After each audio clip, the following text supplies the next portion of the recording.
धर्म के अनुसार अर्थात हमारे वैदिक विज्ञान के अनुसार पत्नी अपने पति को नाम से न पुकारे। 2-3 चीजें बहुत अच्छे से समझ लीजिए, शायद ये जीवन में आपको सबको काम में आए और आप लोग बहुत आनंद और सुंदरता का अनुभव करें। सिर्फ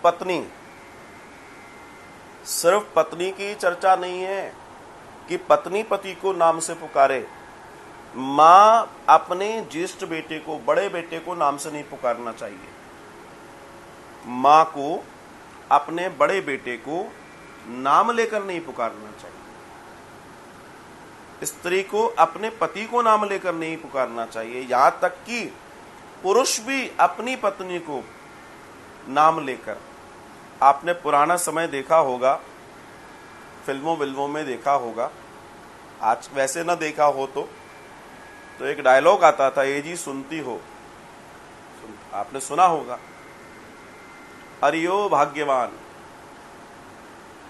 अब सोचो, now we are coming on mantra power, मंत्र की पावर, शब्द की पावर पे आएंगे आप। प्लीज आप सभी लोग बहुत गौर कीजिए और शेयर करते जाइए। हम वर्ल्ड पावर पे, आप इतने दिन से मुझे सुन रहे हैं तो मैं एनर्जी की ही बात करता हूं, पूरा बेस्ड एनर्जी है।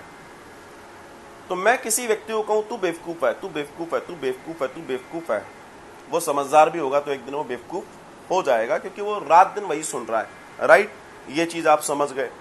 मगर अगर मैं किसी को कह रहा हूं अरियो भाग्यवान, अरियो भाग्यवान, अरियो भाग्यवान, अरियो भाग्यवान, अरियो भाग्यवान, दिन में 50 बार कहूंगा तो क्या होगा?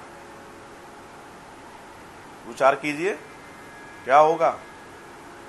उसके भाग्य की वृद्धि होगी, बिकॉज आप एक मंत्र हो गया। वो जो वर्ल्ड पावर है, जो शब्द की पावर है, शब्द की जो ऊर्जा है, वो अपना काम करेगी। तो जब आप उस नाम से पुकारते हैं, वो चीज होती है, तो वो डेवलप हो जाता है और वो ऑरा उसके लिए स्थायी हो जाता है। अब बात आती है कि स्त्री पुरुष का नाम, कौन कौन से पुरुष का नाम नहीं ले सकती। तो स्त्री एक अपने पति का नाम नहीं लेना चाहिए और एक स्त्री को अपने बड़े बेटे का नाम नहीं लेना चाहिए।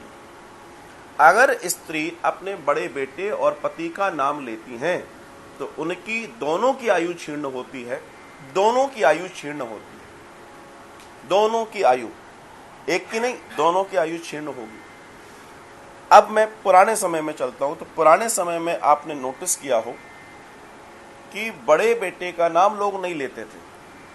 नाम जो भी कुछ है, पर वो भैया, लाला, बड़े, इस टाइप के शब्द यूज करते थे, लेकिन उनका जो पर्टिकुलर नाम है वो नहीं लेते थे। क्यों नहीं लेते थे? क्योंकि वो ये विज्ञान जानते थे,